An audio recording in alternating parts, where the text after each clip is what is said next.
Good evening, everyone. My name is Wilbur Turner. My pronouns are he, him, and welcome to our town hall. I'm being joined here by our co-facilitators and co-facilitators Matt and Davina. And I am going to turn over to Matt to do our welcome. Excellent. Thank you, Wilbur, and thank you, everyone, for joining us tonight. I'd like to acknowledge the traditional, ancestral, unceded territories of the Syilx Okanagan people, where tonight we virtually host this town hall. It is imperative, and only the beginning in our commitment to the Truth and Reconciliation Commission, to at the very least acknowledge the land. Growing up as a cisgendered, white privileged male, I never heard the traditional names of the territories.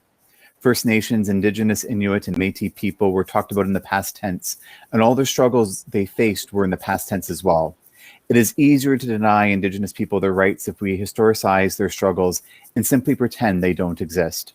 As someone who wants to celebrate, champion, and hold space for storytellers, I'd like to take this opportunity to commit myself to the struggle against all systems of oppression and to be that ally who encourages and validates the stories from all of our sisters and brothers. Thank you, Matt. And I acknowledge the land I live on, work, and play on is the traditional territories of the Syilx peoples, and that I am privileged to be a guest on these lands. I acknowledge that through my privilege as a settler, I have been made to feel I belong here, and that this has not been the experience of those who traditionally call Turtle Island their home. I commit to educating myself on the living history of colonization and the residential school system that continues to have impacts on the physical and spiritual well-being of First Nations families, and to look at the work I do through the lens of decolonization. I pledge to actively call upon our elected officials at all levels of government to implement the 94 calls to action of the Truth and Reconciliation Commission. Let us feel the truth in our hearts and bones to allow our minds to open so the healing and reconciliation can begin. Thank you, Wilbur. It is my honor and privilege to respectfully acknowledge that we are virtually gathering on the unceded ancestral lands of the Okanagan Syilx Nation. I also want to honor and recognize the elders and language keepers, teaching and revitalizing the Inshilkin language and creating language domains, full immersion workplaces, and full immersion schools. They are raising up all of our Indigenous languages. As a descendant of both Polish prisoner of war settlers and Métis ancestors, along with being raised in a traumatic colonizing Catholic Church dogma, I do this work because my true and beautiful ancestors are telling me very clearly, no more. I'm here to use my privilege to raise Indigenous voices and to commit to my pledge to continue to focus on the truth part of the Truth and Reconciliation Commission of Canada. Stolen children, stolen land, forced sterilization, missing and murdered Indigenous women and girls, land protection, lack of clean water, sovereignty. I will fight for the rights of my Indigenous siblings until my dying breath. I love this land, this lake, this sky. The bounty of the Okanagan is vast and magical. With climate change, we need to listen more than ever to our Indigenous elders who have stewarded these lands for thousands of years. Their wisdom can help us heal and nurture the nature that surrounds us. I was privileged recently to attend an Indigenous art launch at Grizzly Winery, showcasing the powerful Syilx art of David Wilson Sukanakin and Coralie Miller, Tumwix, That Which Gives Life, followed by a jingle dance by Kara and her father. Both had tears streaming down our faces from the beauty and sacred art. It is crushing that settlers have sought and continue to seek destruction of such a pure and loving culture and dehumanize individuals whose existence they find inconvenient. Indigenous children are oversent to foster care. It's the same genocide as residential schools in a different package. This is not history. It is current systemic racism. Indigenous folks made up about 50% of my caseload when I worked in mental health, and they are less than 5% of the population. The average is the same for foster care. This needs to stop. Decolonization of our communities, institutions, governments, all of it, it needs to happen. Conversion therapy is analogous to the systemic racism, and it has gone on long enough. The ancestors are clear, pushing me out of my comfort zone because the time is now. I hug my Indigenous nibbling, help thinking about how it would feel to have them ripped away, never to return, to crush their picture. To try to explain to them what they are seeing now is heartbreaking for all of us, and the count shall continue. Truth comes before reconciliation. To my Indigenous siblings and ancestors, I'll fight for you. I'll celebrate you, and we'll make a healthier, better, healing, and more respectful for all peoples. This is my promise to you.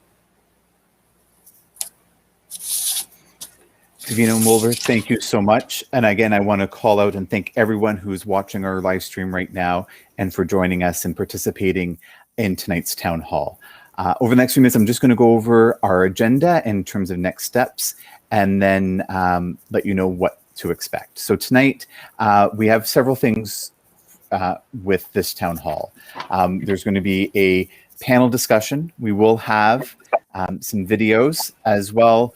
We will have Wilbur taking us through what currently is happening with conversion therapy tactics happening right here in Kelowna in the Okanagan right now.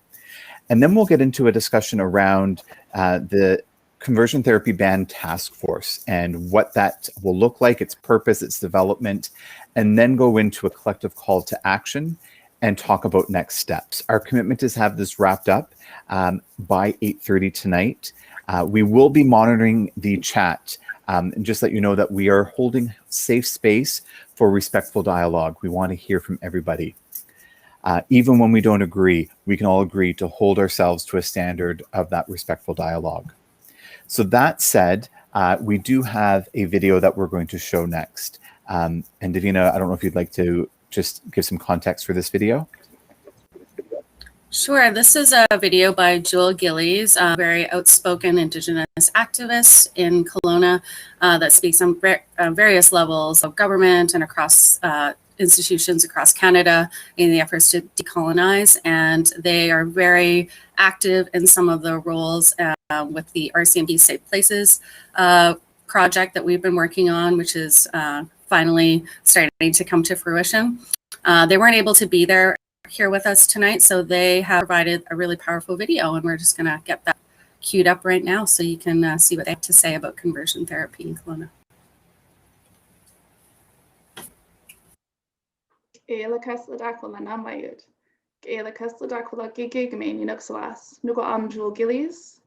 Gayutlan muskumat arinak. Éalakas le dacla silk la sans mula.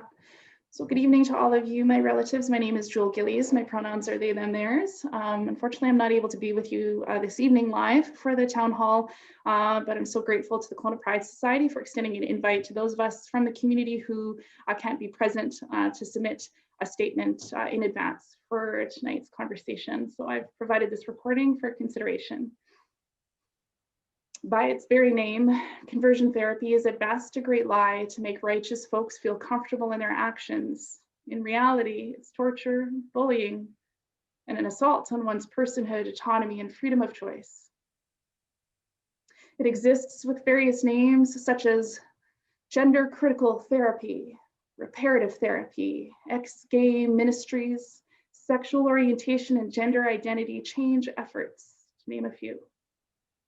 Created by this outdated and false belief that being LGBTQ2S+ was somehow a mental illness that needed to be cured, despite overwhelming medical evidence that supports our identities being valid and appropriate to the complexity of human existence.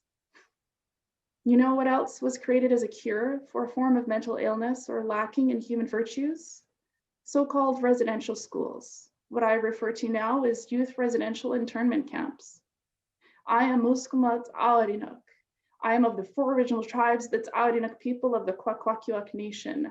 I am a two-spirit person who embodies more magic in my one hand than those pitiful small minds who believe that folks like me need to be cured of an illness. In my community, we have a few words that set the stage for our laws, our protocols, and our ceremonies. Na Mayut, Namayut means that I see all of you as part of me. We have the same energy from the universe flowing through our veins, and we have the same tissue composition, DNA and neurons, water and muscle and flesh. We are deeply and intrinsically connected to all things in the universe, and there are stars in the midnight sky that carry some of the same DNA strands that we have within each of us. Namayut means that I see all of you as part of me.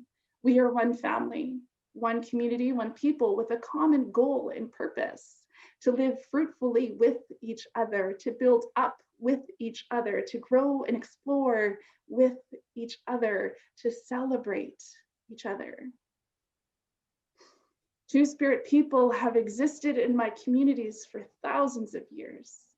We have existed since time began, and we were respected, we were revered, we were given gratitude and places of honor at ceremony because our people knew that Two-Spirit people can grasp just a little bit more of that magic in the universe. But with that respect came immense responsibility. We provided advice and wisdom to our leaders. We were counselors, marriage makers, mediators, medicine people, and healers. We were so much closer to the Creator that we were responsible for carrying the prayers from our communities up to his ears to exemplify the integrity of our people by walking on the red road. We worked for the good of our people. We lived to serve. MP Tracy Gray defending her choice not to support the Bill C6 to ban conversion therapy on these thin excuses of defining wording and adding measures to help parents and advisors have conversations is a false excuse. This screams of MP Gray trying to cover what we all feel is such a betrayal of our trust, our allyship, our friendship. This is not her serving the good of her people. This is not her service to us. Conversion therapy is a pseudo-scientific practice created to fix the wrong in people who do not think, feel, or act the way social norms deemed appropriate. Social norms are where we, the people, have all of the power. The masses dictate social norms. I will share with you all now that I, for one, will no longer allow a government steeped in patriarchal colonial violence to dictate to me what I deem to be the norm or appropriate for my own gender or sexuality.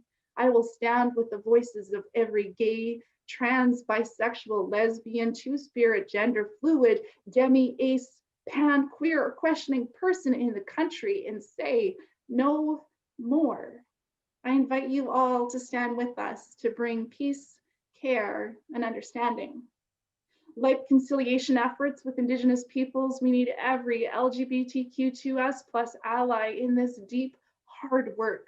We need the collective voice to say that we are queer, we are here, and we ain't going anywhere. We travel faster in the canoe when we all pull together.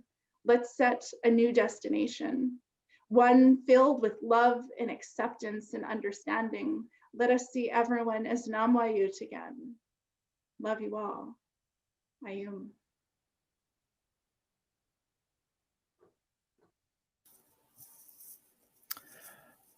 Thank you, Jewel. I know she's not with us tonight, but very powerful statement. So thank you so much. Really appreciate you spending that time to record that video for us. So big cheers. I just wanted to call out that we are getting some wonderful reactions this evening on the Facebook Live. So thank you for that as well. In the chat, there is an email there, and we'll give some more context in terms of why the email is there. But we just want to let you know, if you want to continue this conversation tonight with Kelowna Pride and with everyone, especially with the task force that we're going to talk about very shortly, go to that email and just let Wilbur know of your intentions to be a part of this. So now, everyone, I'd like for us to bring the panel together. So we're going to have a panel, and so we have 5 panelists this evening who are going to share impact statements with us. And as we call each person up, I ask that you share your name, your pronoun, and what brought you here, and more importantly, what you hope to see happen. So first up, Wilbur, you're up. Cheers. Thank you so much, Matt. And I must say, I'm incredibly moved by the video from Jewel. And they have put it very succinctly that when we're all rowing together, we can get further. And so that's why we're here as a collective voice. Our elected representative in our parliament, along with a majority of the Conservative Party, voted against a bill that criminalizes scientifically and medically debunked conversion practices that cause incredible harm to people in our community. Looking at this from the lens of youth, who are most vulnerable and often the victims, this is nothing short of astonishing. In dealing with this, we need to understand the root causes of it and call it what it is. It's subtle homophobia, biphobia, and transphobia. I say subtle because this MP would never label herself as such. She states, and likely believes, that she is an ally because of voting in favor of rainbow crosswalks, attending pride marches, and displaying a pride flag in her office. These performative gestures do not make her an ally. Her vote, however, is rooted in homophobia, biphobia, and transphobia. We can determine the root of the tree by its fruit. In this case, the fruit is evidenced by the vote. Our colonial past has brought us to this point today. As governments and explorers sought to colonize the lands we inhabit, they leveraged religious organizations to erase Indigenous culture, appropriate their land and resources, and steal the innocence of their children. These religions wielded their power through instilling fear, guilt, and shame, along with the promise of everlasting hellfire for non-believers. These colonial, patriarchal religious practices taught for decades, and still do, that being LGBTQ2S meant you were spiritually, physically, mentally, and emotionally broken. When prayer and ministry failed to correct this brokenness, a whole realm of experimental treatments became available, including shock treatment, confinement in asylums, and torture. This, combined with laws that criminalized LGBTQ2S behavior and legalized employment discrimination, forced people into the closet, or at worst, to commit suicide. We have been fortunate in Canada to see human rights laws changing to protect LGBTQ2S rights and enhance the criminal code to include protections within the law. What hasn't changed is the religious practices and tactics to effect conversion. Whether or not it's called therapy makes no difference. It is all incredibly harmful, and it is for the sole purpose of erasing our community from visibility. In their world, we are considered broken. Parents are taught to be ashamed of their children if they're not straight. We are surrounded by this invasive influence. Our Member of Parliament has aligned with those outdated and harmful ideas with her vote. Nowhere were we represented in this vote. Our voices have not been heard or sought out. This needs to be publicly called out. Our elected representatives need to have an ongoing dialogue within our community, particularly on matters of such importance. It's not enough just to show up at a Pride March for a photo op once a year. We also need to acknowledge as a community that we need to go beyond the performative parts of Pride, be engaged in the political process, and actively engage with our elected representatives on a proactive basis. We did not do this with Bill C6, and here we are. I expect and demand a public apology from our Member of Parliament for their vote and their intellectually feeble justification for it. I request that our Kelowna Pride establish ground rules for future participation of political representatives at Pride events. Thank you. Wilbur, thank you so much for sharing your impact statement.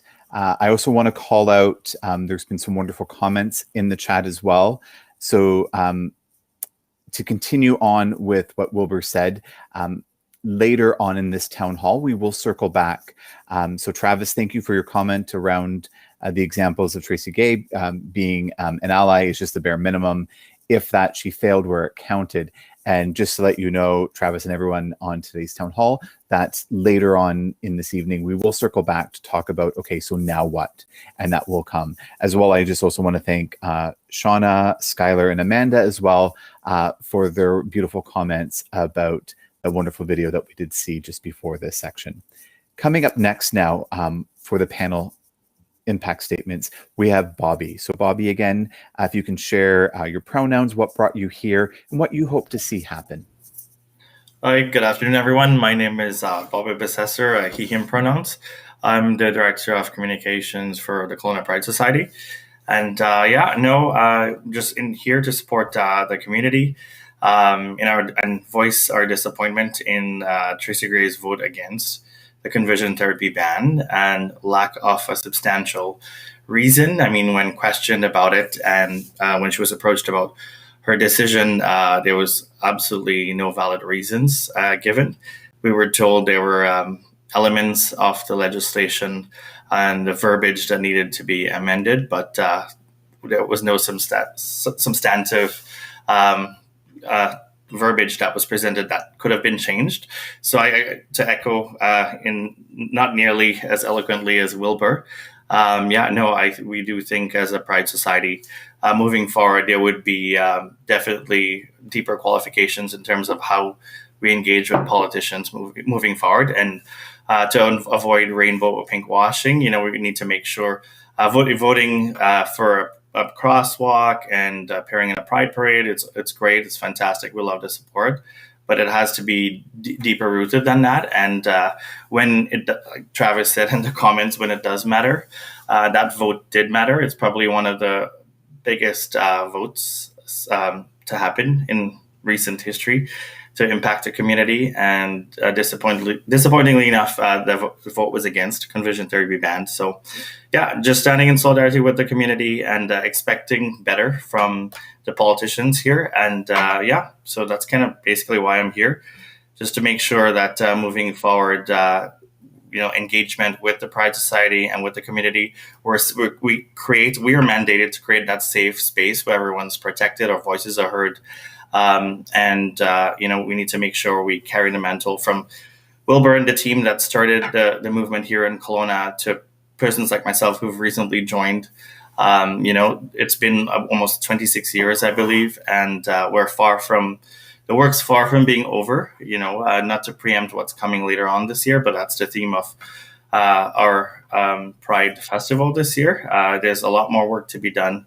And this town hall and the recent one with the RCMP as well.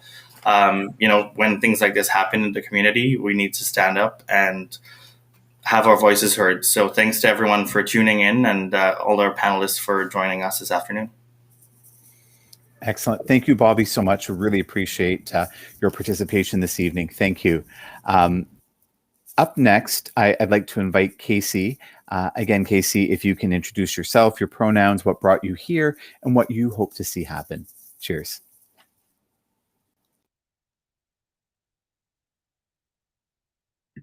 There we go. Hello, everyone. My name is Casey Broughton. My pronouns are she, her. I'm here as a concerned bi and trans member of our community, as well as someone who has studied the intersection of law and social justice issues as a gender, race, sexuality, and social justice minor at UBC, and will be further studying the law as a BCLJD student at McGill Law starting this fall. It should be obvious by my presence here that I consider Bill C6 a positive step towards justice for LGBTQ2S+ Canadians, and our MPs vote against it as troubling. However, I do not think that this is a sufficient description of my reaction. Tracy Gray voted in a way fitting the interests of the homophobic members of her base at the expense of queer people in this community and across Canada. She then insulted the intelligence of every single person who raised the alarm about this, including CBC's Chris Walker, by further descending into dog whistles taken directly from the mouths of bigots regarding precise wording of the bill and other such minutiae irrelevant to anyone except those trying to narrowly define their own abusive practices as outside the coverage of this law. Instead of carefully considering any of the incredibly well-written email and public criticisms I have seen my fellow voters post, she sent a single form letter response with a disingenuous promise to discuss these issues further. If she has so much time to meet with us, perhaps she should spend this time reading our letters, as there's little more that needs to be said. Given my leftist political beliefs, it should come as no surprise that I have been skeptical of Tracy Gray since her election, regardless of her tokenistic and performative engagement with the queer community. Every single email exchange I have had with her, even on non-controversial topics such as the funding of Via Rail, a personal interest of mine, has been an "I understand your concern" with not even the faintest promise of action at best, and a bold-faced abdication of responsibility at worst. But this takes the cake. On the agenda for tonight, I was asked to come up with what I hope to see happen with regards to this situation. While we've been incredibly late in coming to this issue, my hope is that we can draw attention to Tracy Gray's blatant lies and willingness to abandon support for marginalized people at the drop of a hat. Any group or person in Kelowna needs to recognize that support of Gray and the Conservatives is inherently a vote against the interests of LGBTQ2S+ and other marginalized people. While some Conservative voters may be motivated by reasonable concerns of government spending and overreach, they must understand that the Conservatives, and Tracy Gray in particular, refuse to separate these from regressive social policy and accordingly abuse the goodwill of even their best-intentioned supporters. What would I like to see happen? Tracy Gray's resignation. Barring that, a community coming together to express that her actions are unacceptable, to make it clear she's unwelcome at our events, and to ensure she isn't given another chance come the next election. I would also encourage the Kelowna City Council and MLAs Norm Letnick, Renee Merrifield, and Ben Stewart to reinforce their support for our community by working to ban conversion therapy practices in their respective jurisdictions independent of whatever actions our federal government takes, particularly given the threat that Bill C6 will die on the order paper this fall. Thank you very much. Casey, thank you so much for sharing your impact statement. And we are honored that you have joined us and shared all this information. Really appreciate you being here tonight. I just want to call out, we're getting some more comments. So David, thank you. And just let you know that we will be sharing more information throughout tonight. And Amanda, thank you for calling out, because Wilbur did a great job. In fact, all of our panelists are doing a fabulous job. And that said, I want to introduce our next panelist, Anas. Again, if you can introduce yourself, pronoun, what brought you here, and what you hope to see happen. Hello, thank you for having me. My name is Anas Kartoume, pronouns he, him. I was the Grand Marshal of Kelowna Pride in 2018, and I'm a member of the LGBT Pride. Before I start, I just want to say our thought and hearts with the crane collapse victims that happened today, which is like a horrifying event.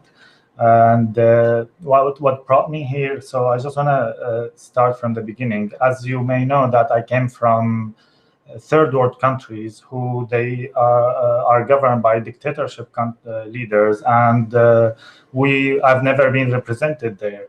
So I came here in Canada, and I came out as a gay in 2018, and I came with the hope that my voice will be heard and our politician will represent us. And I was like not biased to any party. I wanted to learn and form an opinion, and then as a potential voter, I will decide where I want to be, with whom. Especially that I don't disagree with all parties. Like there is always something that I agree, something that I don't agree. This is great in Canada, that we have this non-polarized system. So anyway, so I decided when Tracy Gray was elected, I was horrified by Andrew Scheer's comment about LGBT. So I thought, let me reach out to her just to remove this fear and see what is her thought. So if she is not in agreement with him, then we can give her a chance. So I called her kindly, and she came. She decided, she agreed to come to my invitation. She came to our house, me and my friend Carol Taylor.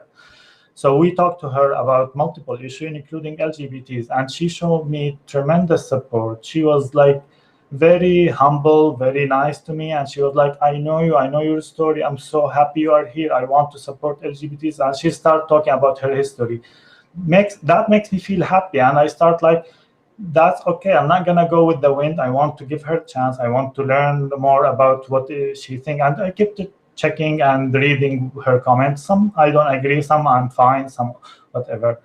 And then when this happened, I sent her an email to understand, and as everybody every member in the community, it was totally a failure. It was disappointing. There is no justification other than she was representing her church. She was representing others. She was not representing me.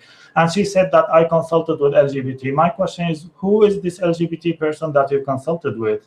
She always brag and talk about Erin Duncan. Eric Duncan is an openly gay MP in Conservative Party in Ontario. She always talk that she supports him.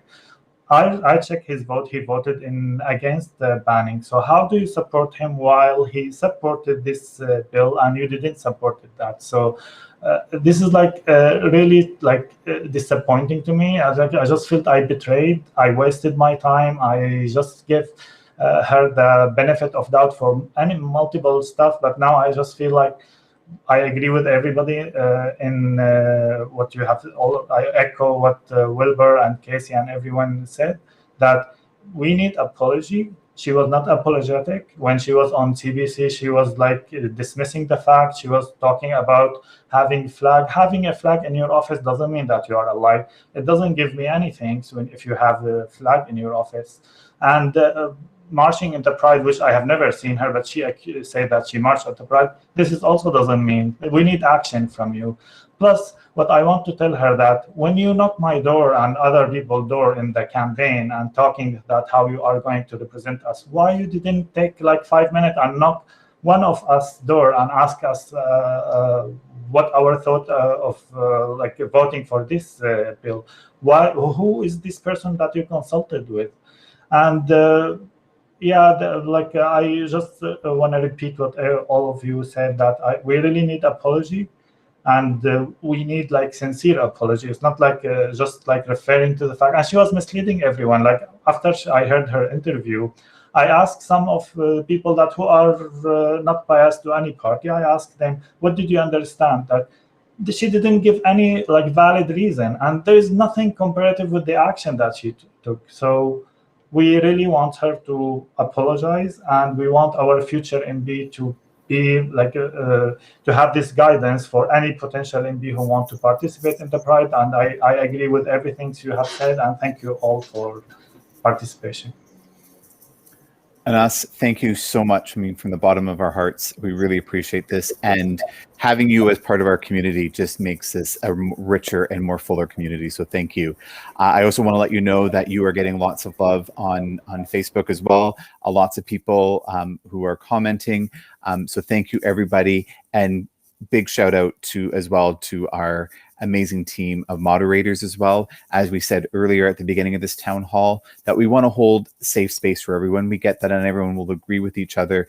That said, we are committing to hold safe space for respectful dialogue. So thank you. We have one more panelist now. I want to introduce James. James, again, if you can introduce yourself, your pronouns, what brought you here, and what you hope to see happen. Hello, my name is James Sieben, and my pronouns are he, they. When I heard about Tracy's decision to vote against banning conversion therapy, I felt immensely betrayed. She had been on city council previously with my uncle Brad. And as someone who knows my family, I felt that she has completely let us down and lied. She's betrayed the trust of my family as well as the queer community. I also was extremely disappointed that she did not give us a proper explanation. There were a lot of talking in circles without any solid reasons as to why. They were very vague. She kept trying to also deflect to the current party in power, like why did the Liberals not put this bill forward sooner, which I thought was extremely unprofessional and another spit in the face to our community. I think that this really needs to be a wake-up call for us queer folk. Like Wilbur said, we need to become more politically active in other areas of pride that aren't just the party aspects. I think this is a wake-up call that a lot of well-educated, eloquent speakers who are our neighbors are they pose as great of a threat as out-and-out homophobes who yell slurs at us on the streets, because they can march in pride parades 1 minute and have flags in their offices while voting against our rights the next, and voting to put further children in danger. A lot of survivors of conversion therapy become extremely suicidal, and many of them are children that are under the age of 18. I demand a public apology from her, and not just a simple, "I'm sorry I screwed up." I want her to fully realize the extent of her actions. I want a proper explanation as to what she believes is wrong with the definitions, because I read all 3 readings and the second and third were virtually identical. So her difference in vote simply makes no intellectual sense. And I would also like our municipal government, as well as Casey said, our other MPs and MLAs, to work on municipal conversion therapy bans. I'd also like to see more resources from municipal, provincial, and federal governments, go as well as private entities such as the Canadian Mental Health Association and Foundry, go towards special programs and supports specifically for conversion therapy survivors. Thank you. James, thank you so much. Again, an honor to have you and all the panelists join us today. Really appreciate your statements. Very impactful, and it's very obvious from the comments in the Facebook chat that it's certainly having an impact. We have some folks who are sharing their own personal experiences, and definitely sending James and all the panelists lots of love. So thank you, everyone, for your continued participation and comments as well. You're going to see throughout this evening, if you do want to get involved, that there's an email that you can go. It's also pinned in the chat as well, if you are interested in continuing this conversation. So again, on behalf of everyone for tonight, thank you, panelists, for sharing all your impact statements and really speaking authentically and from the heart about the impact this has had on you personally. And now let's talk about moving and going forward. I do want to share, as we move on to the next section, talking about the current conversion therapy tactics. Myself, I was a nurse for many years, and it's just horrifying coming from the medical community to know that this practice is still being done, even though it is not condoned by the medical community. So that said, I'd love to hear again from Wilbur, if you may. I'd love to hear more about what's happening currently right here in the Okanagan and the lived experience as well. So Wilbur, if you please. Cheers. Thank you so much. The sentiments echoed throughout our panel have been very aligned, and appreciate everyone's time and effort put into that. And thank you so much, Matt, for your kindness in leading us along the way here. I just wanted to take a few minutes to talk about the broader aspect of these efforts, and that what's currently happening, what I'm aware of is happening right here in our community. And I want to bring you to a definition or an acronym. It's called SOGIECE, S-O-G-I-E-C-E. And I'm just going to read to you what the definition of that is, because I think it will be helpful in terms of understanding the broader impact. So it refers to a broad set of treatments, practices, or sustained efforts that aim to repress, discourage, or change a person's sexual orientation, gender identity, or gender expression.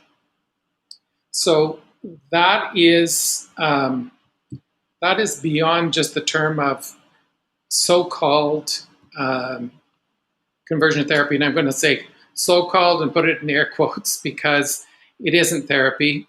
It's being called that. It's being called reparative therapy.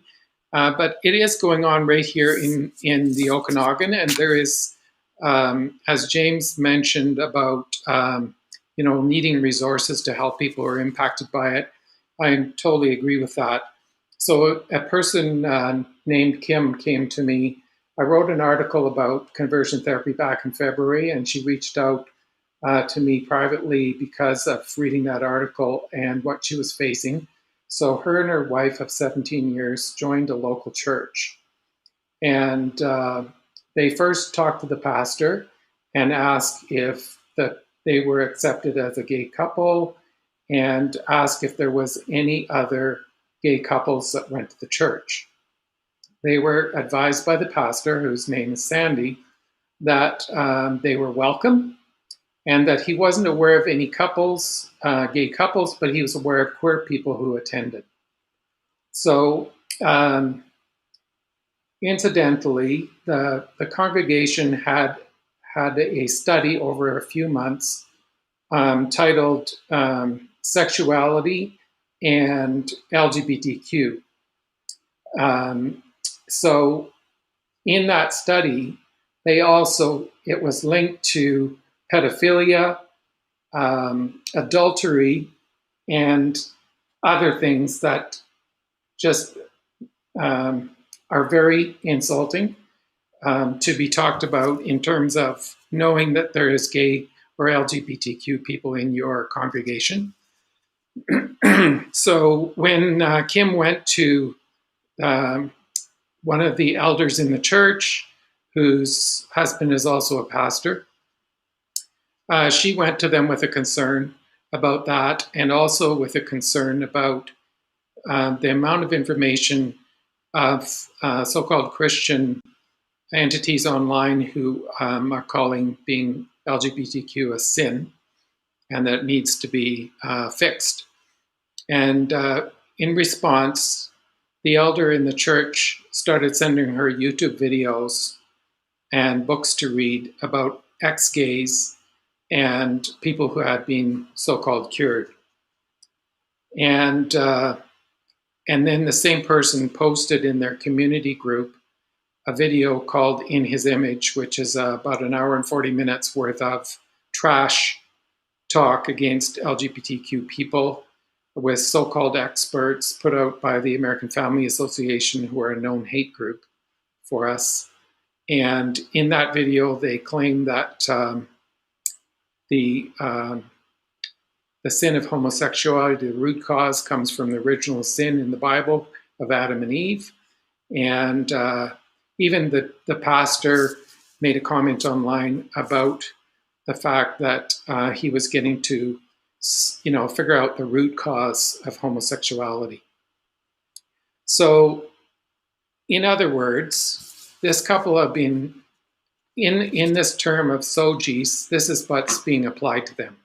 They're being forced to conform to a cisgender heteronormative society, and they don't call it conversion therapy. In fact, the pastor went online when he read my article about this and denied that it was happening, and said that he would have to do some research in their church, but it is happening. And I assert that this is not the only church that it's happening in.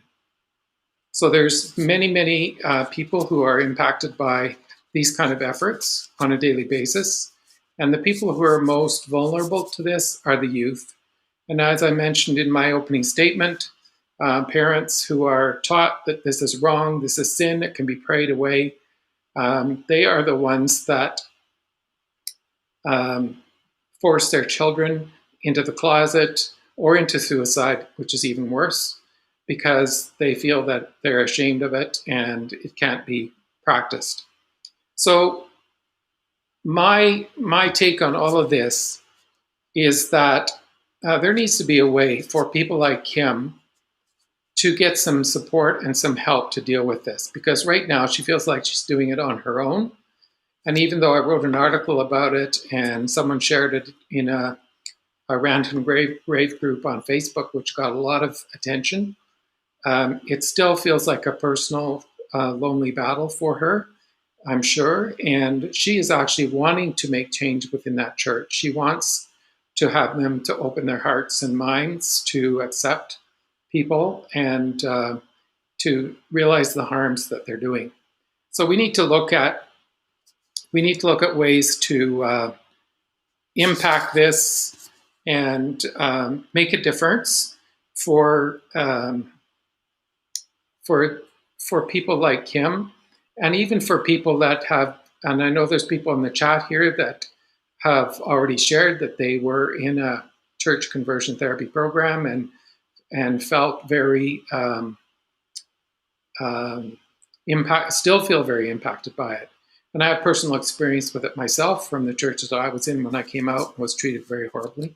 So we need to find some resources, and we need to make a loud statement that this is not okay, and come together as a community, not in a way to like try and beat people down that are doing it, but to try and educate and inform and help people to realize, because I think it's the public in general that are going to be very unhappy when they find out this is happening, as was the case I saw with the article I wrote.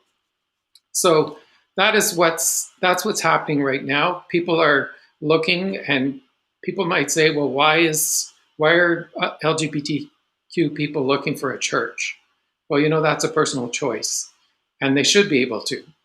And right now, I only know a couple, 2 or 3 churches in Kelowna that are actually fully accepting of our community. And only one is labeled as an affirming church, and that's the United Church downtown. So that's just a little update on what's happening right now in our community. Back to you, Matt. Wilbur, thank you so much. And it's we're definitely getting lots of action right now in the comment section. So thank you for everyone for continuing the conversation. Again, I'll just remind individuals that if you do want to get involved in the comments, and one of the pinned chats does have Wilbur's email, and I believe that will come up again on the screen in regards to how you can get involved, especially for something like this that is not grounded in evidence-based practice.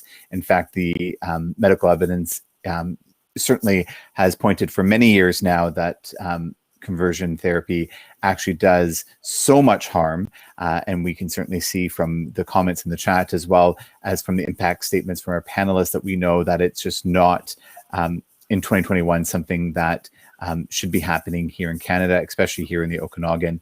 So thank you for everyone for sharing. So I guess the next step is really to talk about, okay, now what?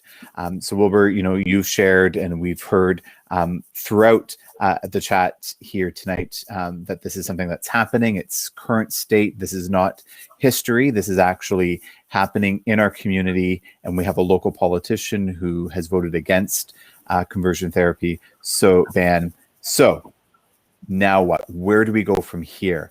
When we look at the CTB task force, Wilbur, I'd love to bring you back again to really give us a sense in terms of what is this task force, what's its purpose, what's its development, how do we engage with local politicians and action planning, and what's the next call to action for our community?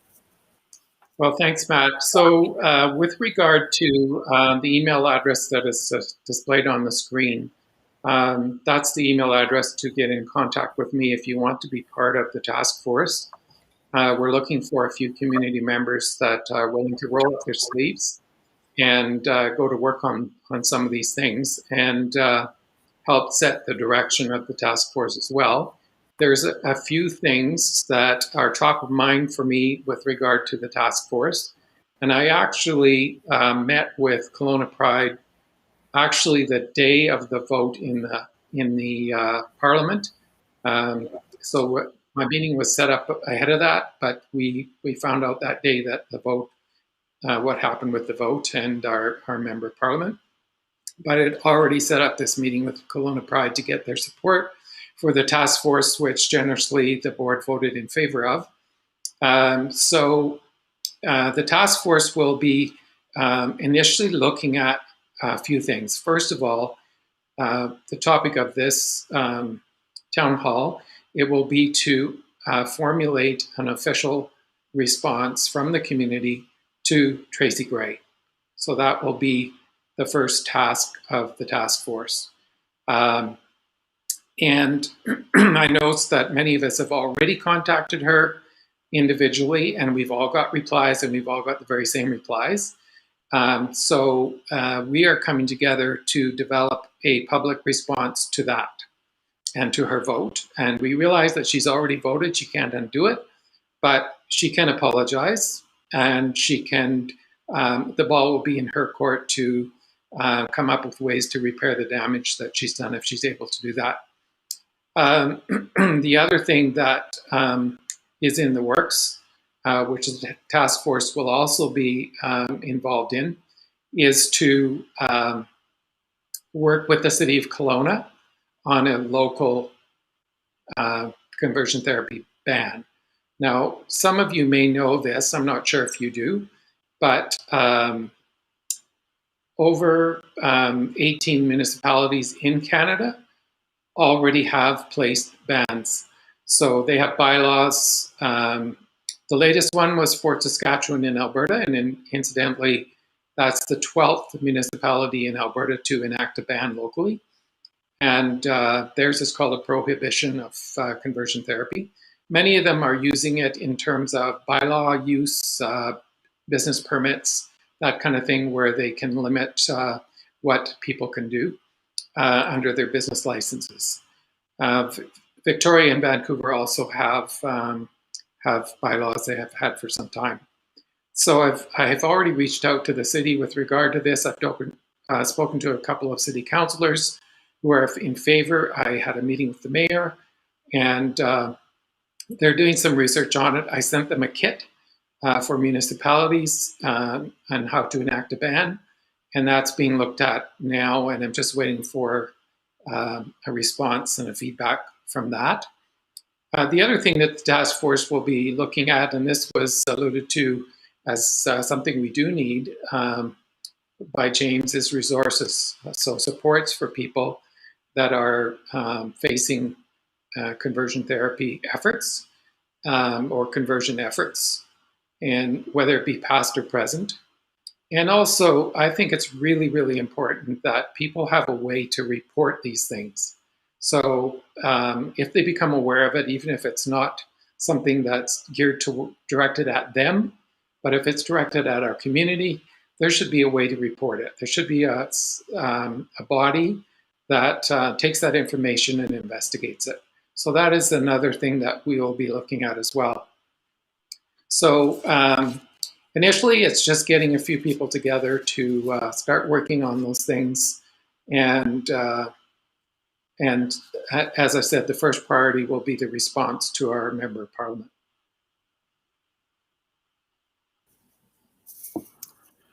Awesome, Wilbur. Thank you so much. There's been, the chat has been lighting up, so I definitely do want to acknowledge that.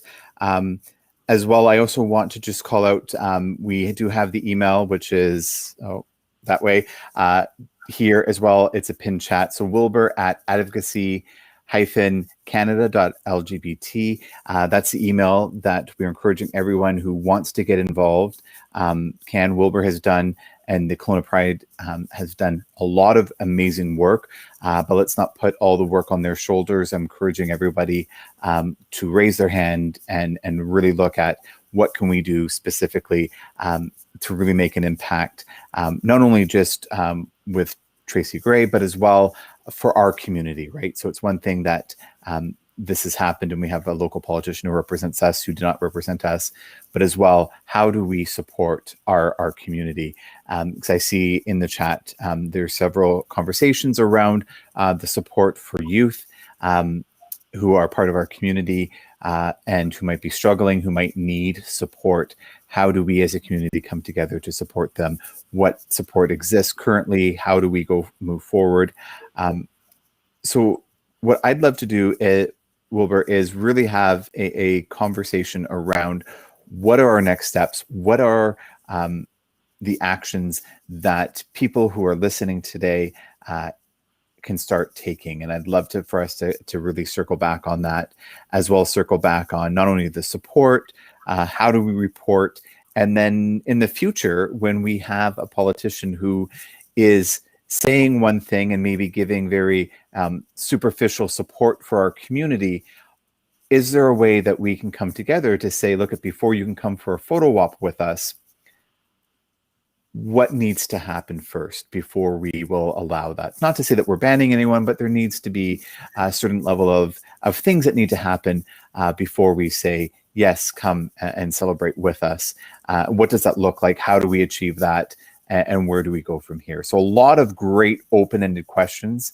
And I'd love for us, and again, Wilbur, I know you've carried a lot on your shoulders already, but I'd love for you to help us as we can go there. And Davina as well, I'd love to call on you as well to really help around what does this coalition look like and how do we get involved? Of course, the email is right there as well. That said, what are we doing? Next steps. One of the, thanks, Matt, and I think it's important to point out that I don't envision the task force of taking the place of Kelowna Pride in what they're doing currently. But I want to lift the burden of this off of them so that they can focus on, there's a Pride Festival coming up, and allowing them to focus on that. And certainly to, excuse me, to liaise with them and utilize their resources as much as possible for this task force. And I also want to mention another thing too. I'll turn it over to Davina in a minute to talk about the coalition, but there is, because there's the very strong possibility of an election coming up in the fall, there's going to be a lot of political action around that, especially, knowing that our previous member of parliament was a liberal candidate and didn't get back in by, I think it was about 11,000 votes. And so there's a very big opportunity for us to be really engaged in the election process, in vetting candidates, and doing, potentially a town hall with the candidates if that need arises. So that would be something that I also see that this task force would be looking at doing. But definitely leveraging, the community where we can pull together on this, kind of political action that we want to take and for the best of everybody. So making sure that everybody is representative, all of our, intersectionality within our community as well. It needs to be very adequately recognized and represented. Excellent. Thank you, Wilbur. Davina, is there anything? So, yeah, Wilbur's been doing a lot of work on the ground, looking at policy, procedure, happen on a municipal in addition to what's happening federally. As far as if you want to be a part of LGBTQ2 coalition we formed, we do have about organizations that have bonded together that are here to advocate when a policy or surveys or things need to be good towards potential elected representatives. Then you can reach out to Davina, is Davina at KelownaPride.com. If you're reaching out from a business, organization, association, and you'd like to be included in that bigger picture sort of conversation, and we can allow Wilbur to do the important work and then gathering together that community support and then bringing it all together in combination with the task force when it comes to actually making big changes happen.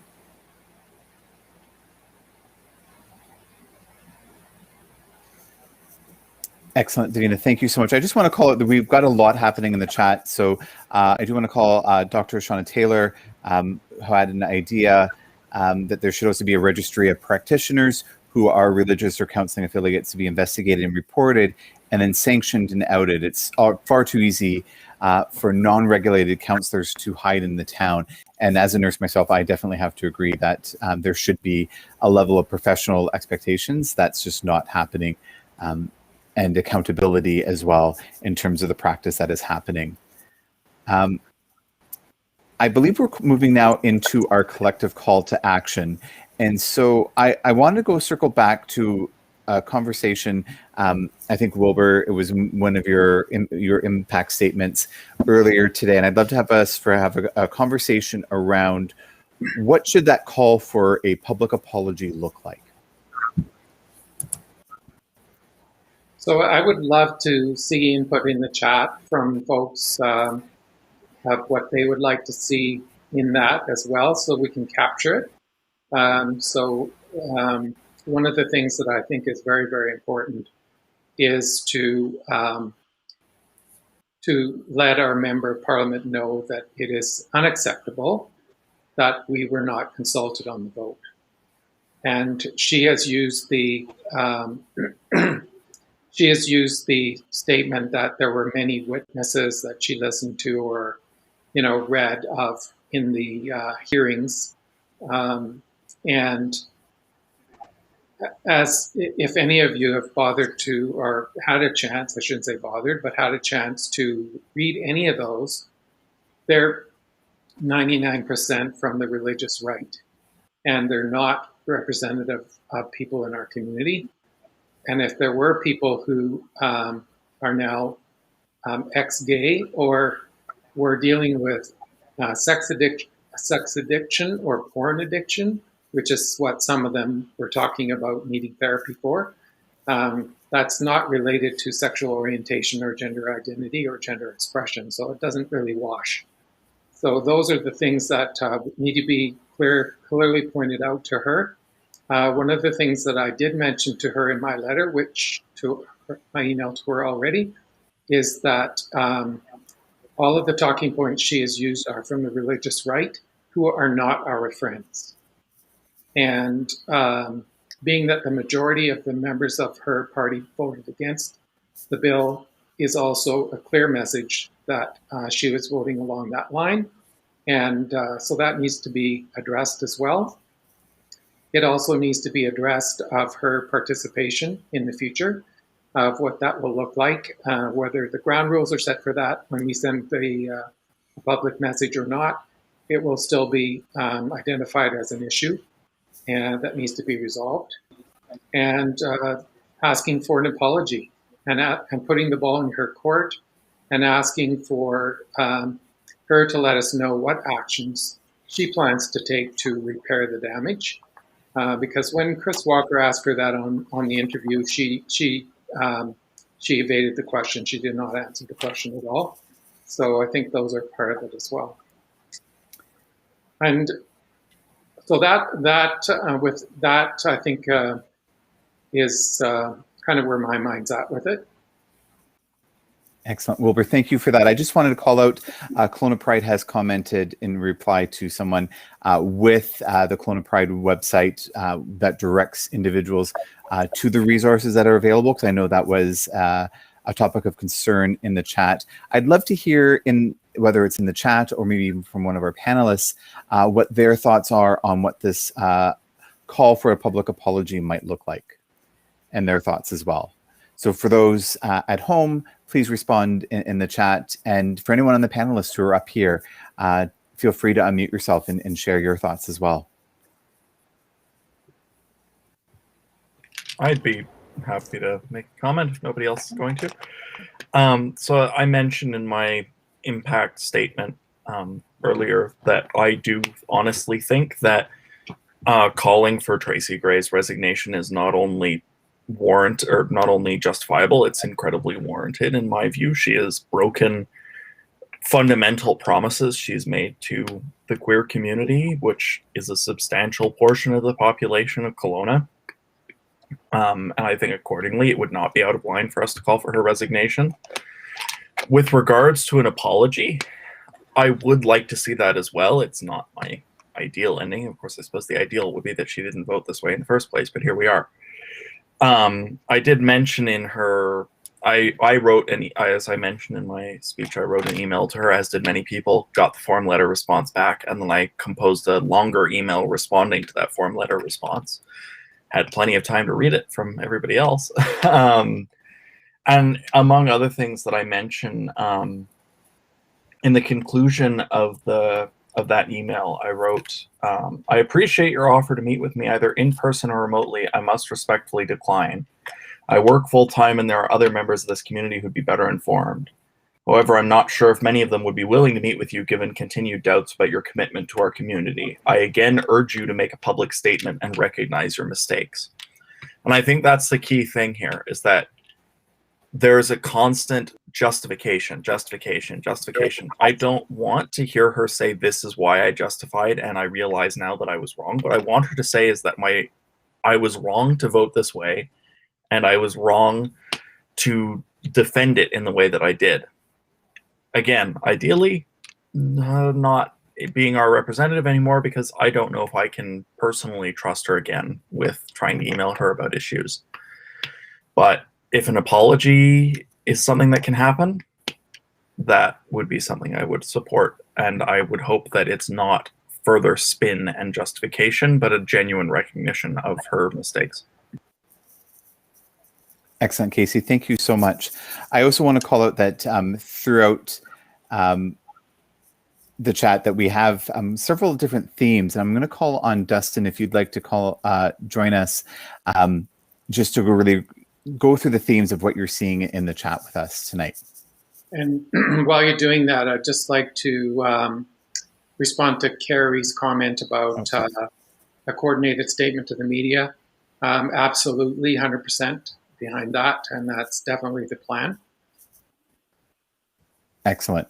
So it does sound like we will, as part of the task force, there will be some work around what that will look like. So thank you. I really appreciate that. I also want to call out that I have seen in the chat as well some talks around what we can do for a municipal ban. So the federal, of course, that is now delayed, and it might be some time before that gets voted on again and goes to royal assent. That said, there's still stuff that we can do here locally, like many municipalities are. That said, I'd love to hear from everyone your thoughts on what we can do to work with the regional government here, with the municipality, to get that municipal ban. Before anyone else can contribute, well, let others contribute on the panel as well on this, but I just wanted to mention that, elaborate a little bit more on the package that I did send to the mayor. So the municipal package I referred to was put together by a coalition of including Dr. Christopher Wells from MacEwan University in Edmonton, who is head of Gender and Youth and Diversity Studies. And so it's a very comprehensive package of that municipalities can use to enact a ban. And so that is a really good tool for them, and also send him the information on, the other municipalities that have done so. And the question does come up: why do we need a local ban when there's a federal ban happening? And it's a good question. It's a good point, and it's really about sending a very strong statement to the people in our community, those who are engaged in these harmful practices, to let them know that it's not acceptable, it's not okay. And the other one is to send a message from our local government to let our community know that they do have our backs and they are trying to make this to be a safe place to live. One of the things that I think the community can really, really help out with in terms of a municipal ban is we can start a petition, which the task force can engage in and develop, that people can join on to. So an online petition that we can get the coalition involved in, Kelowna Pride, and the members of the community, so that we come together and show the need for it and how many people are behind it. Wilbur, thank you. I just want to call out, so thank you. I see David, thank you for you and your partner for joining us from the US, and I appreciate your comment. There was a question around, would a municipal ban cover what happens in a church? So that, I don't know if I can answer. I don't know if anyone on our panel can answer, but I think Wilbur really nailed it in his comment around, it's really around what is our local politician saying and the message that sends to our community. Other themes we're hearing in terms of public apology, a community demonstration, would love to hear people's feedback on that, and getting more media attention. Sorry, I just want to add something. Sorry, Davina, I will let you talk after. I just want to add something, that we also want to encourage every member to send her email or speak out, because it's not like sometimes, some people would feel that, oh, there are some people are active and they are calling her. But I feel like the more people raise their voice, the more we highlight this issue, especially that why we need apology, because her email responds to every one of us. She didn't even bother herself to spend time on writing this email. She wrote general email and sent it to every single one, because I compared his response to several emails other people received. So I feel like she is not aware that she has to apologize. She wanted to discuss and keep issuing those campaign speech instead of like deeply and sincerely apologize or talk about what mistakes has done. And she also mentioned in her interview with Chris Walker that she voted and she knew that the bill will pass.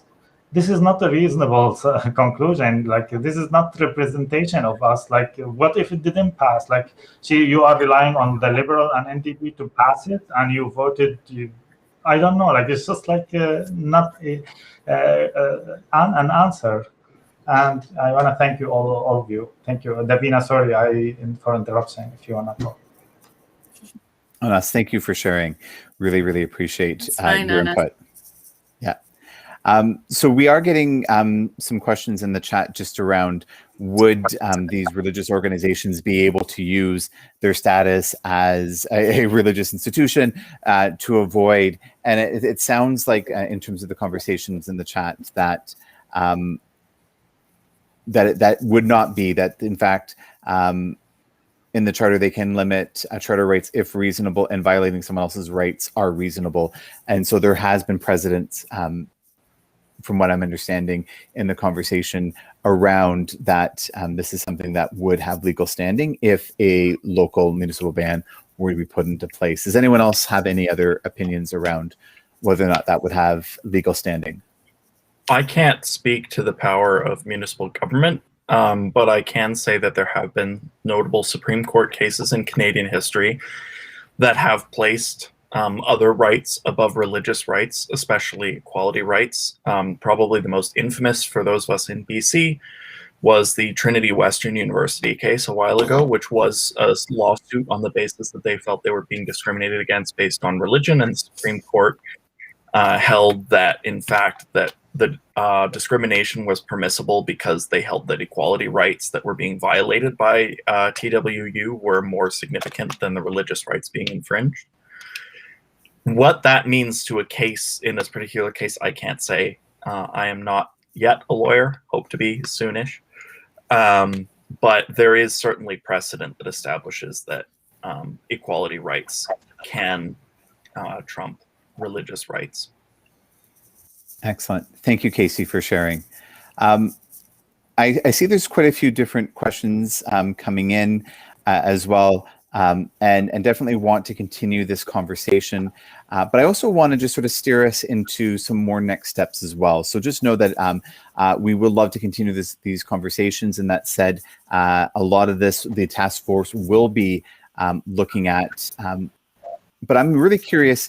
And it's something Wilbur actually shared with me last night, and I definitely want to share, if that's okay with you, Wilbur, in that, I think it's great that our community tonight is coming together with this town hall. This is awesome.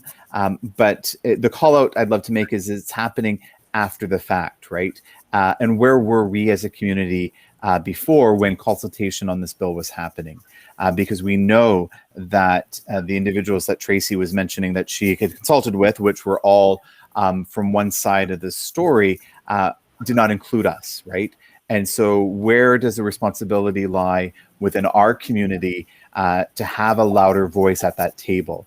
Whether it's going to be given to us or not, how do we ensure that we have representation, especially when such important legislation is being presented at the federal level? How do we ensure in the future that all MPs or MPPs or any member of an individual who is representing the Okanagan understands where we as our community stand on a particular issue?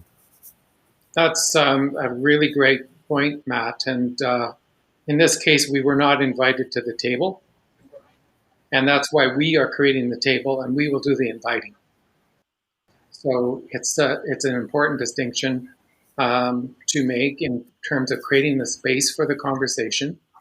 And anyone is welcome to come to that table and have a dialogue in a respectful manner. And that's the power that we have as a community. Right.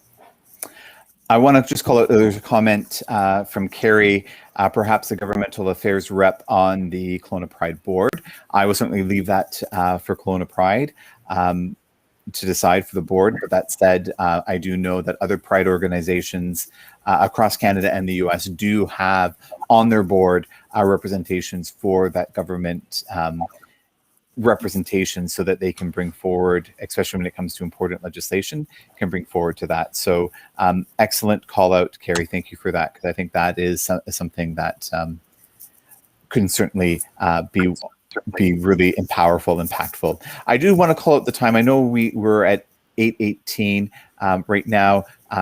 I know, of course, there's also a delay going to the Facebook Live. So I just want to make sure that we are respectful of everyone's time and make sure that everyone who'd like to give some input do so. And as well, just to remind that both Wilbur and Davina's email contact is now, I'm going to get this right eventually, down below. And we would love for everyone who wants to make an impact, regardless of how much of an impact, how big or small, but if you are looking to not only get political, but to bring some more voices to the table, to please do so. And I certainly know myself, I am committing myself to help Wilbur. So this is not all on his nor Kelowna Pride's shoulders, that more people from the community can step up.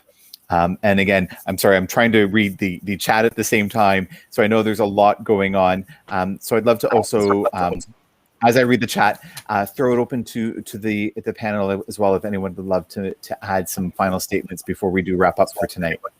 I'd like to just answer one question that I think is important from Travis with regard to a statement versus a bylaw ban. So there are some municipalities who have created policy statements against conversion therapy, so it's not actually a bylaw that they can enforce. So that's important. That would be Plan B. Plan A would be for an actual ban.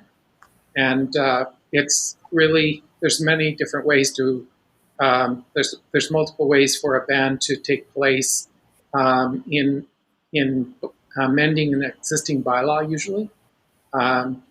So it would be in terms of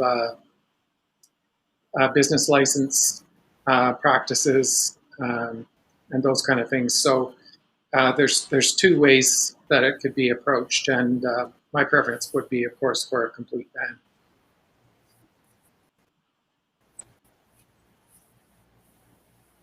I love the ideas that have been coming in the chat. Yes. Fantastic. And just so you know, our wonderful moderators have been cutting and pasting all these wonderful ideas and putting it into a working doc so that we can keep continuing this conversation, especially for anyone who wants to join the task force.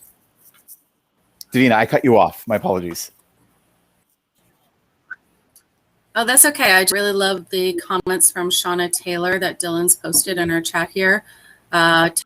Task force working on media awareness and voices, more direct pressure on grades for an apology, ban, reporting registers, religious or otherwise, and a toolkit of social support. Thanks, Shauna. You're a great advocate for our community, and those are really good summary of some of the things I think the community read. Awesome. And I just want to call out that if we have not mentioned your comment, just so you know that we are capturing everything. And again, this will be put into a working doc.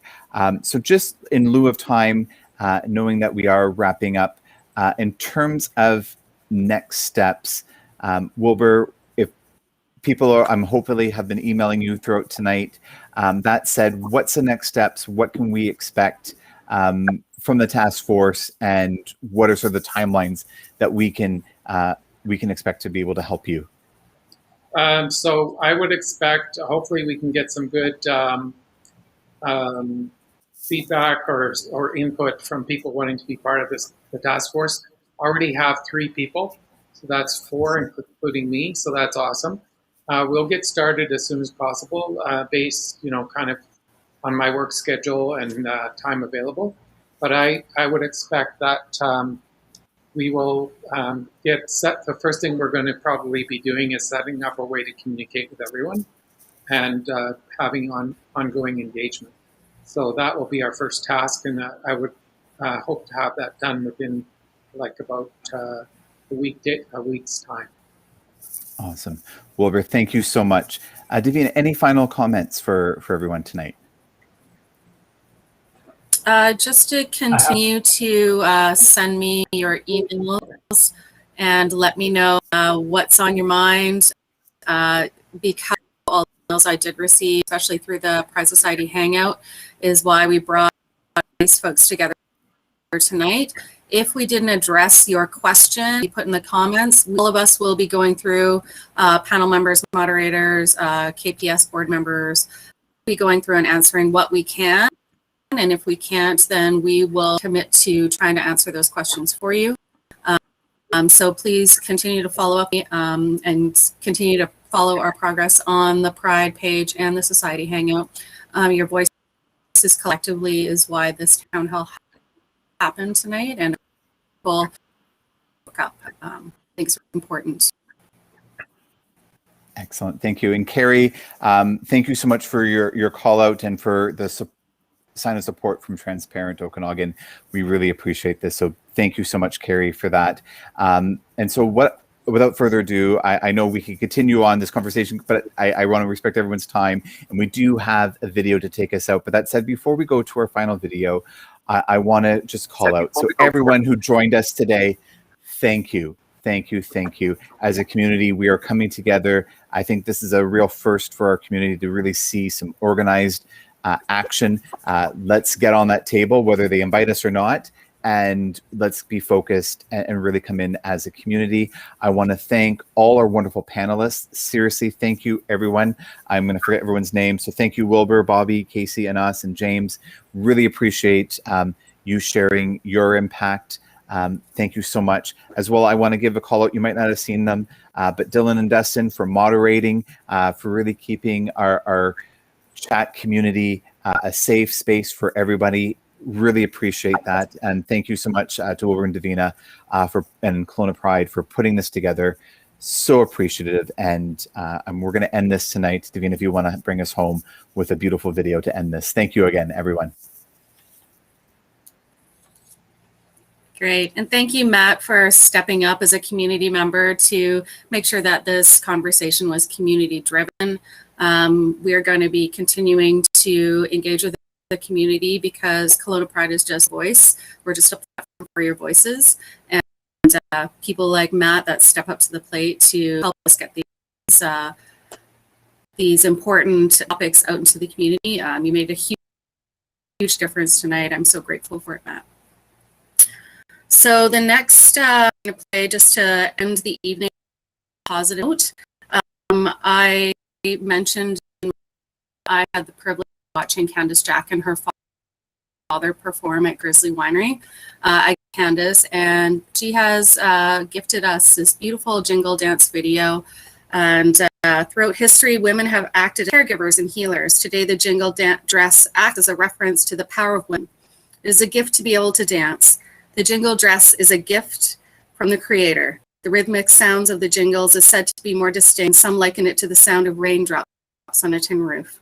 As a dancer moves to the rhythm of the drums, the jingle sweats and prayers of herself to her people and the choir. So just to bring us back, full remembering that all this work we're doing in decolonization, we're all working the same purpose of coming together. And I just want to send you out with this beautiful healing dance by Candace Jack. So thank you, everybody.